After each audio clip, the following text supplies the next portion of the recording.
सभी को नमस्कार।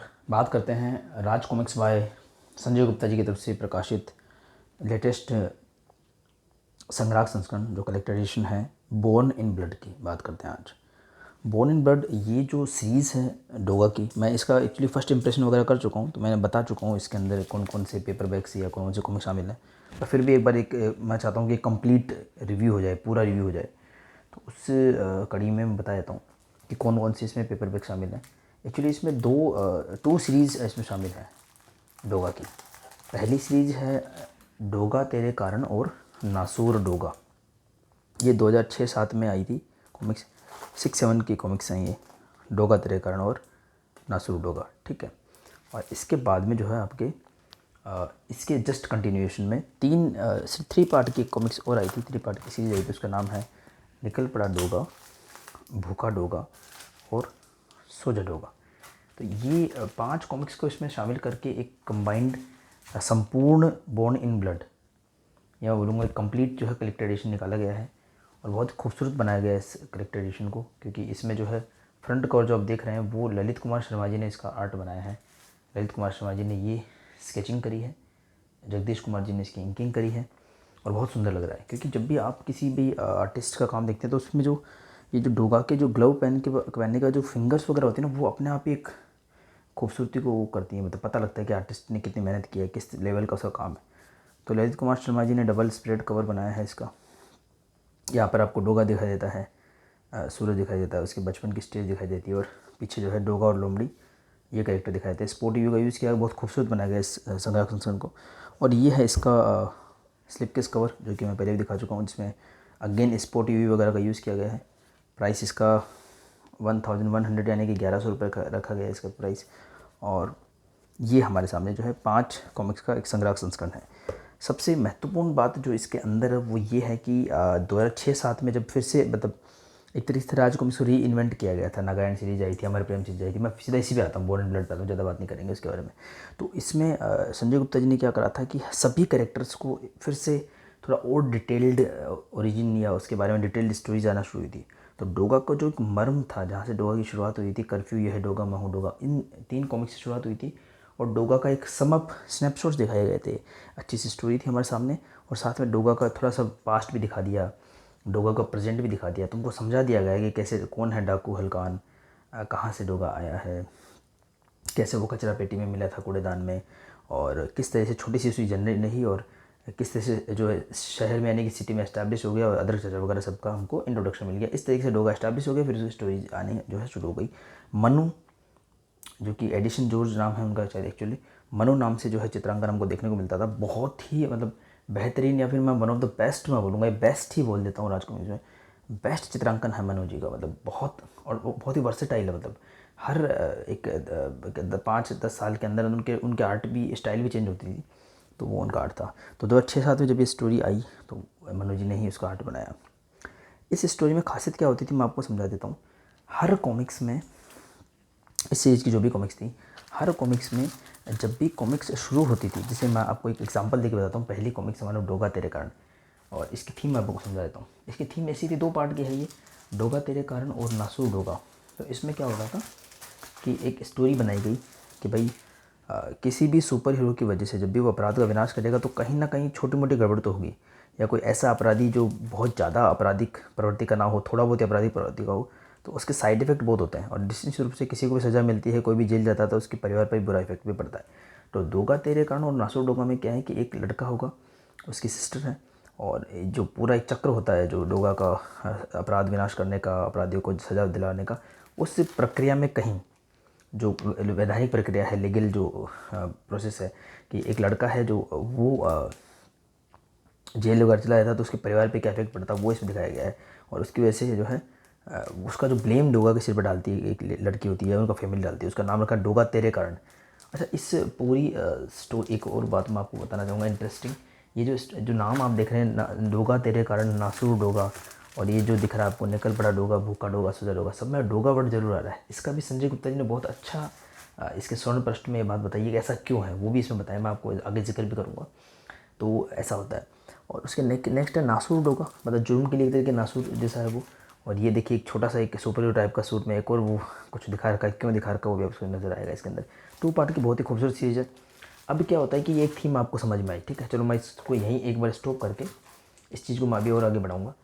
ये जो 3 पार्ट की सीरीज़ है निकल पड़ा डोगा, भूखा डोगा और सूजा डोगा। आपने एक बार पहले सुना होगा कि बच्चे किडनैप हो रहे थे और उनके कुछ बच्चों की लाश मिली थी। बहुत ही मार्मिक घटना थी। मतलब आप जब आपके खुद के बच्चे होते हैं तो समझ पाते हैं कि इस घटना का कितनी ज़्यादा ये एक मतलब क्या बोलते थे विविध सी घटना, मतलब आप सोच सकते कितनी ज़्यादा डरावनी है किसी इंसान के लिए। तो ऐसा हुआ भी था एक्चुअली, एक ऐसा एक अपराध हुआ था, एक कांड हुआ था, निठारी कांड था कोई था। असली में ऐसा हुआ था कि बच्चे गायब हो रहे थे और फिर उनका कोई था उनके पीछे जो उसके गार्डन में लाशें वगैरह मिली थी, ऐसा कुछ था। तो उसी को एक बेस बनाते हुए, प्लॉट बनाते हुए एक स्टोरी बनाई गई और डोगा ना परफेक्टली फिट बैठता है इस स्टोरीज़ के लिए। आप जब सुपर हीरो इसलिए हमको पसंद होता है, किसी भी सिचुएशन जब आप घबराते हैं, आपको डर लगता है, तो आपको लगता है कि हाँ ये है सुपर हीरो जो हमको उस सिचुएशन से निकाल सकता है, ठीक है। तो ऐसा होता है। तो मैंने पढ़ा इसको। तो इसमें क्या होता है कि ऐसे ही बच्चे गायब हो रहे होते हैं मुंबई में, और जो डोगा जो है वो निकल पड़ता है उस सफ़र पे कि कौन है कैसा है।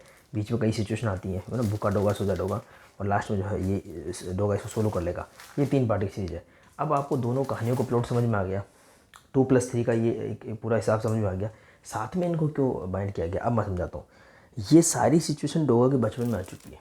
यानी कि जब आपकी डोगा तेरे कारण शुरू होती है कॉमिक्स,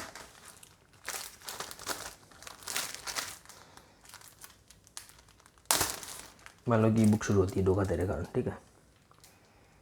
इसमें हालांकि प्राइस मेंशन नहीं है, शायद 115 या 100 रुपये होगी। तो डोगा तेरे कारण जब शुरू होती है ना, तो यहाँ पर आपको ये जो है चार चार तो नहीं 3 पेज की एक छोटी सी स्टोरी मिलती है। 3 पेज का एक ही पेज दिख रहा है मुझे तो, आई एम सॉरी, कोई बात नहीं। एक ही पेज की छोटी सी स्टोरी मिलती है कि डोगा के बचपन की छोटा सा स्नैपशॉट दिखाया गया है कि डोगा को सपना आ रहा है कि बचपन में वो एक नदी है खून की, उसमें सोनू को खो रहा है, या वो जो मोनिका थी अब वो उसको खो रहा है, ठीक है। वो छोटा स्नैपशॉट था। और यहाँ पे एक सीन दिखाया गया, देखिए ये डोगा कुछ बता रहा है कि है ना, ये सीन इस नोवेल्टी के रूप में हमको मिलता है इन संग्रह संस्करणों से। और मैंने सभी की नोवेल्टीज़ क्यों रखी पता है, खाली इस संग्रह संस्करण की बात नहीं है, इस सीरीज़ से काफ़ी नोवेल्टीज़ उठाई गई हैं। जैसे कि डोगा उन्मूलन के साथ हमको ये मैग्नेट स्टिकर मिलता है, और ये खुद नासुर डोगा का कवर है, मैंने आपको अभी दिखाया था। नासुर डोगा का कवर आप देख सकते हैं नीचे रखा हुआ है, उसी कवर से नोवेल्टी बनाई गई है। तो इस सीरीज़ में काफ़ी खासियत है। तो अभी क्या होता है कि ये हर कॉमिक्स के अंदर 2 से 4 पेज, हालांकि इसमें तो 1-2 पेज ही हैं, इसमें इतना खास नहीं है। तो 2 से 4 पेज क्या है कि डोगा के बचपन को डेडिकेट कर दिए गए हैं। सेम प्लॉट से रिलेटेड थोड़ा थोड़ा थीम, मतलब दो कहानियाँ एक साथ चल रही हैं। जैसे आपको रंग दे बसंत याद होगा कि ब्लैक एंड वाइट में भगत सिंह वगैरह की स्टोरी चल रही होती है वो मूवी, और साथ में मूवी की स्टोरी चल रही होती है, उसमें कुछ ना कुछ कनेक्शन होता है। उसी तरह से आप मानो कि जैसे नासुर डोगा आएगा, तो यहाँ पे देखिए डोगा के बचपन में बाल सुधार गृह में उस पर क्या जुल्म किए जाते हैं। हर जगह पे जो है रक्षक आपको भक्षक बनते हुए दिखाते हैं। ब्लैक एंड वाइट से सीन दिखा रखा डोगा के बचपन का एक सीन है। इसमें जो है शायद 5 या 6 पेज यूज़ किए गए हैं, दिखाता हूँ आपको। 1 2 3 4 5 6 7 पेज क्यों यूज़ किए गए, क्योंकि एक्चुअली इनमें 4 होते दोनों में, लेकिन हमने देखा कि पहले वाले में तो मुश्किल से 1-1.5 पेज ही था, तो बैलेंस कर दिया गया, दोनों मिलकर 8 पेज की स्टोरी हमको मिली। तो इस पूरी स्टोरी में 8 पेज डोगा के बचपन को डेडिकेट कर दिए गए। बाकी जो स्टोरी चल रही है वो चल रही है, बहुत ही अच्छी कसी हुई स्टोरी है, वो चल रही है, ठीक है। इस हिसाब से हुआ। अब सेम यही चीज़ इसमें कंटिन्यू की गई। तो ये 2 सीरीज़ में कनेक्शन क्या निकला, कनेक्शन ये निकला कि भले से दोनों सीरीज़ अलग अलग हो बिल्कुल, हालांकि नेक्स्ट सीरीज़ कंटिन्यूशन में निकल पड़ा डोगा भी 3 पार्ट का सीरीज, आप उसको अलग से पढ़ सकते हैं, लेकिन इसमें जो कंटिन्यूशन है ना डोगा के बचपन का, जो नासूर डोगा में दिखाया गया है 7 पेज का, या पहले वाला डोगा तेरे कारण में दिखाया गया है, तो उसके बाद क्या होता है कि वो चीज़ कंटिन्यूस चलती है। हर कॉमिक्स में अब फिर एक सिमिलरिटी आ गई, आपको 4 पेज डोगा के बचपन को डेडिकेट करते हुए मिलेंगे। देखिए कि डोगा फिर वहाँ से भागा, मान लो कहीं और फंसा, तो उसके साथ क्या क्या हुआ, कैसे कुत्ते से साथी बने, और क्या क्या चीज़ें आई, और जहाँ से वो जिस गांव से चंबल से वहाँ से आया था, वहाँ से फिर जो है मुंबई का रास्ता कैसे हो के आता है, बीच बीच में क्या क्या चीज़ें आई, क्या क्या उसके साथ घटा, वो सारी चीज़ें इसमें कवर करी गई हैं। तो इसलिए क्या होता है ये चीज़ें आपस में कनेक्ट करती हैं। अब इसमें एक्चुअली 7 कॉमिक शामिल होनी चाहिए थी, ठीक है। डोगा तेरे कारण नासुर डोगा 2 पार्ट का सीरीज, उसके बाद में निकल बड़ा डोगा, भूखा डोगा, सूजा डोगा 3 पार्ट का सीरीज, फिर एक वफा और वफादार आया था 2 पार्ट का सीरीज। तो 7 कॉमिक्स एक्चुअली होनी चाहिए थी, पर वो 2+3+2 अलग अलग सीरीज़ है। और इन सब कॉमिक्स को जो लिंक करता है वो है बोर्न इन ब्लड, यानी डोगा का वो बचपन जो हमको इन कॉमिक्स में दिखाया गया है, ठीक है। तो इस संग्रह संस्करण की खूबसूरती है कि उन पांचों का बोर्न इन ब्लड वाला पार्ट हमको देखने को मिलता है, लेकिन अलग से नहीं, उसी सीक्वेंस में बिल्कुल। ये क्रेडिट पेज वगैरह मैंने दिखाया था आपको, रचना का दल दिखाया था, वही के वही आपको मैंने कहा, आपको मैंने बुक दिखाई पेपर सेम टू सेम ही है। तो पहले 8 पेज हमको फर्स्ट कॉमिक्स में 1 पेज, दूसरी कॉमिक्स में 7 पेज मिलते हैं। फिर नेक्स्ट जो है हमारी कॉमिक्स आगे बढ़ती है, निकल पड़ा डोगा भी इसमें आता है, और जो है आपको ये पेजेस मिलना शुरू होते हैं। निकल पड़ा डोगा आपको दिखेगा, उसके बाद में जो है आपको भूखा डोगा दिखेगा। तो अच्छा, वो जो बच्चे खो रहे हैं, जो एक माहौल बन रहा है, जो एक डर सा बन रहा है, विश्वास सा बन रहा है, तो उसी में ही सेम वही डर आपको यहाँ भी महसूस होगा। जब सूरज के बचपन की स्टोरी आएगी, डोगा के बचपन की, बचपन में भी उससे तो वही हुआ था जैसा और बच्चा होने वाला था या हो रहा था। तो उस सिचुएशन से वो कैसे निकला, वो हमारे सामने, प्लस हमारा जो है भूखा डोगा यहाँ पे चल रहा है। नेक्स्ट जो लास्ट कॉमिक्स इसी संग्रह संस्करण में आती है, सो जा डोगा, ठीक है। और पूरे में ही मनोजी का चित्रांकन है, बस एक जगह मनो शब्द का यूज़ किया गया है, एक जगह स्टूडियो इमेज का यूज़ किया गया है। कुछ लीगल ऑब्लिगेशन थे किसी और पब्लिकेशन से कि अब वो मनु नाम यूज़ नहीं कर सकते, इसलिए स्टूडियो इमेज वर्ड यूज़ किया गया।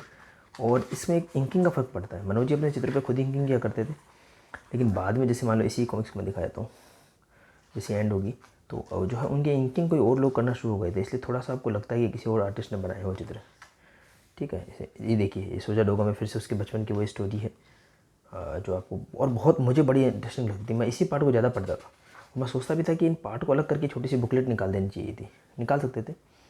ये देख लीजिए, इसमें इंकिंग नरेश कुमार जी की है। तो इंकिंग से कितना बड़ा फ़र्क पड़ता है, अनुपम विनोद जी वाला एग्जाम्पल देखिए, मैं कई बार बता चुका हूँ। इतने कांड का आप हार्ड वर्क देख लीजिए, समझ में आ जाएगा। खैर, अब इसकी खूबसूरती क्या है कि ये 5 कॉमिक्स का तो चलो हो गया। जब ये 5 कॉमिक्स आपको बाइंड होकर मिलती हैं और ये संग्रह संस्करण अपने आप में कंप्लीट होता है उसके ऐड वगैरह होकर के, उसके बाद इंटरेस्टिंग चीज़ शुरू होती है कि जो उसके बाद जो वफ़ा और वफ़ादार है उसका भी वो पार्ट इसमें ऐड कर दिया गया। और संजय गुप्ता जी ने इसके, देखिए ये पूरा है वफ़ा और वफ़ादार, जो 2 कॉमिक्स आई थी उनके अंदर बोर्न इन ब्लड का जो पार्ट था वो पूरा, यानी कि इसके अंदर बोर्न इन ब्लड नाम से जो भी पार्ट आया था वो सारा आपको देखने को मिलता है। स्वर्णप्रस्थ में संजय गुप्ता जी आपको इस पूरी जर्नी को बताते हैं, किस प्रकार से उनका आइडिया आया था, और ये इनके ग्रीन पेज वगैरह में दिखता था, उस फोरम वगैरह, मैंने खुद ने वो फोरम देखे थे। पूरा अच्छे, इसमें काफ़ी अच्छे से लिखा है संजय गुप्ता जी ने। तो उन्होंने बताया कि किस तरह से वो कर रहे थे इस पर काम। उन्होंने बताया कि इसके बाद ना हर कॉमिक्स के लिए वो चाह रहे थे कि वो बोर्न इन ब्लड का पार्ट लिखें। जिसके मान लो इसके बाद डोगा हिंदू से, जिसका मैं फर्स्ट इंप्रेशन वीडियो आपको दे चुका हूँ, तो उसमें 5 कॉमिक्स शामिल है। तो हर कॉमिक्स में 4 का एवरेज आप पकड़ के चलो, तो 5 20 पेज अलग से लिखना, उसको ऐड करना, और ऐड करने का नहीं, बस क्या होता है उस स्टोरी के हिसाब से मैच होना चाहिए। ऐसा नहीं कि रैंडमली हमको 4 पेजेस दे दिए गए और डोगा का ओरिजिन आप देखने को मिला, नहीं। जैसे डोगा तेरे कारण नासुर डोगा है तो वो उस हिसाब से थीम होनी चाहिए। ऐसे निकल पड़ा डोगा तो वो थीम होनी चाहिए। ऐसे क्या डोगा वफ़ा वफ़ादार है तो फिर वो वफ़ा वफ़ादार में जो स्टोरी चल रही है वैसी ही एक सिस्टर की स्टोरी आई थी उसके अंदर, तो वो ब्लेंड करना ना सच में मेहनत का काम है। 2 अलग अलग स्टोरी लिखना वो भी एक जैसी। तो उन्होंने फिर इस काम को स्टॉप कर दिया, और अब हमको यही जो इन्होंने पूरी हमको जर्नी दिखाई है, अगेन वही जर्नी हमको कचरा पेटी जो हम देख रहे हैं, अब तक का जो सीरीज़ देख रहे हैं डोगा की, इसके 4 पार्ट आ चुके हैं। 5वां पार्ट भी अनाउंस है, कचरा पेटी, मेरी सुनू, और कौन सा था, हलकान हो, जावद कर, ये जो भी कॉमिक्स है। तो ये उसी का एक एक्सटेंशन है, वो उसी का एक फ्लेवर हमको इसमें मिला था, क्योंकि कर्फ्यू ये है डोगा और महू डोगा में, तो उसको बड़े जल्दी निपटा दिया गया था। तो बोर्न इन ब्लड जो ये संग्रह संस्करण है, ये मतलब एक अपने आप में पूरा कंप्लीट है। 7 कॉमिक्स के अंदर हमको बोर्न इन ब्लड के पेज दिए गए, उसके बाद फिर कभी भी नहीं दिए गए। और 7 दूना 14 या 7 चौक 28 पेज की वो स्टोरी इसके अंदर है।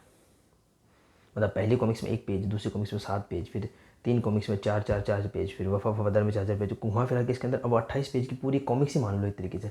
28 पेज की कॉमिक्स बन भी जाती है। मे भी हो सकता है बिग साइज़ में कभी संजय गुप्ता जी पूरा बोर्न इन ब्लड अलग से बिग साइज़ में लेके आना चाहिए, ला भी सकते हैं। एक छोटा सा 200 रुपये का कॉमिक्स बना सकते हैं वो आजकल, जो उनका फॉर्मेट चल रहा है। तो कहने का मतलब ये अपने आप में संपूर्ण है। ये मुझे उस वक्त नहीं पता था जब मैंने इसकी अनबॉक्सिंग करी, जब इसका फर्स्ट इंप्रेशन देखा तो मुझे अच्छा महसूस हुआ कि इसमें वफा और वफादार वाला पार्ट भी ऐड कर दिया गया। मतलब अब इसके बाद में बोर्न इन ब्लड के नाम से जो भी बचपन की स्टोरी थी वो बचती नहीं है। तो अगर ये संग्रह संस्करण आपके पास में है तो पहले तो डोगा उत्पत्ति में आप छोटा स्नैपशॉट पढ़ सकते हो, सारा इसमें पढ़ लो, फिर कचरा पेटी पढ़ लो, तो आपको पूरी वो जो थ्रेड है, पूरा लिंक आपके सामने आ जाएगा। और नोटिस मैंने दिखाई, नोटिस काफ़ी पसंद आई मुझे। सभी जो 5 इसके मैंने आप सभी के फर्स्ट इंप्रेशन आप देख सकते हैं। इससे पहले आपको 5 वीडियो मिल जाएंगे, एक एक करके मैंने इनको अनबॉक्स कराया है, इनकी नोटिस को दिखाया है, फर्स्ट इंप्रेशन को दिखाया है। स्टोरी और स्वर्णप्रस्थ की ज़्यादा चर्चा नहीं की थी, इसलिए मैंने ये वीडियो आज बनाया। और मैंने खुद ने पहले पढ़ा, अभी जस्ट मैं 15-20 मिनट पहले मैं पढ़ ही रहा था। तो पढ़ने के बाद मेरे मन में इच्छा हुई कि यार इस वीडियो को फिर से बनाना चाहिए, वरना मैं 5 कॉमिक के स्वर्णप्रस्थ एक साथ पढ़ करके बनाना चाह रहा था, पर वो खिचड़ी हो जाता है। इसका स्वर्णप्रस्थ मैंने पढ़ा और काफ़ी अच्छा लगा मुझे। सच में संजय गुप्ता जी ने पूरी जर्नी दिखाई है। और इसके स्वर्णप्रस्थ के साथ में आप इंडिविजुअल जो कॉमिक्स है उसमें भी पीछे ग्रीन पेज है, मतलब जब वो बना रहे थे तो तब भी वो हमसे काफ़ी बातें शेयर करते थे। देखिए ये जो चित्र है कितना आइकॉनिक है, इवन देखिए इसी चित्र को यूज़ किया गया वहाँ पे, और ये मेरे को इंटरनेट पे भी दिखाई देता था तब, कलरफुल कंप्यूटर्स पे देखने में मज़ा आता था इन चित्रों को। तो इसमें खुद देखो इन्होंने तारीख वगैरह सब बता रखी है, कब क्या कर रहे थे। ठीक है, ये देख लीजिए पूरा फोरम था, लोगों ने नाम सजेस्ट किए, नाम कैसे फाइनल हुआ, काफ़ी चीज़ें हैं इसके अंदर, ये देखिए। ठीक है, और तो और 15 साल हो चुके हैं इस बात को, हालांकि उस वक्त भी हमारे लिए नहीं थी, अभी भी मुझे तो we humans have very distorted sense of time. तो टाइम का सेंस हम इतना ज़्यादा निकाल नहीं पाते हैं। तो मेरे हिसाब से तो देखिए आज तारीख है 6/6/2007, जब इसका ग्रीन पेज दिख रहे होंगे 2007 की बात है, जून 2007 में हो रहा था काम ये। तो कहने का मतलब ये हुआ कि जो है मेरे को तो नया नया लगता है अभी भी, मतलब पुराने वाले कॉमिक्स भी नई लगती, तो ये मुझे लगता है नई कॉमिक्स हैं, लेकिन इनको 15 साल हो चुके हैं इन चीज़ों को, और 15 साल के बाद में ऐसा संग्रह संस्करण और इस खूबसूरती के साथ पेश करना काफ़ी अच्छा लगा मुझे। नोवेल्टीज़ वगैरह भी एकदम से डोगरी नोवेल्टीज़ काफ़ी बढ़ चुकी हैं इन संग्रह संस्करणों की वजह से। तो आई होप आपको मेरा ये एक डिटेल वीडियो वाला प्रयास पसंद आया होगा। इसमें स्टोरी में भी मैंने आपको समझाया किस तरीके की स्टोरी, और काफ़ी अच्छी स्टोरी है दोनों में। तो इसमें यह है कि भाई इंसान, और आप जानते हैं कि ब्लेम लोग ज़्यादा करते हैं, आप कितने भी अच्छे काम करो, आपकी कोई बुराई है तो वो लोग उसको पहले नोट डाउन करते हैं। तो दोगा तेरे कारण नासु दोगा उस बारे में है, भाई बहन की अच्छी जर्नी है, एक अच्छा संदेश भी इसके अंदर है, और भूखा डोगा निकल बड़ा डोगा आपको उस रोमांच में ले जाएगी। और संग्रह संस्करण की सबसे अच्छी खासियत ये होती है कि आपको कंप्लीट सीरीज मिल जाती है, क्योंकि जैसे मैंने आपको पहले बताया कि सन 2020 में, 21 की शुरुआत में, 20 के एंड में मिलती तो थी कॉमिक्स, मेरे को पता है, लेकिन आपको वो कॉमिक्स कंप्लीट नहीं मिलती थी सीरीज। तो संग्रह संस्करण में ये होता है कि आपको चिंता करने की जरूरत नहीं होती, वो एक्चुअली में कंप्लीट ही होती है। थोड़ा कॉस्टली होता है, पर ये स्लिप केस कवर और नोवेल्टीज़ वगैरह इनको प्रीमियम बनाते हैं।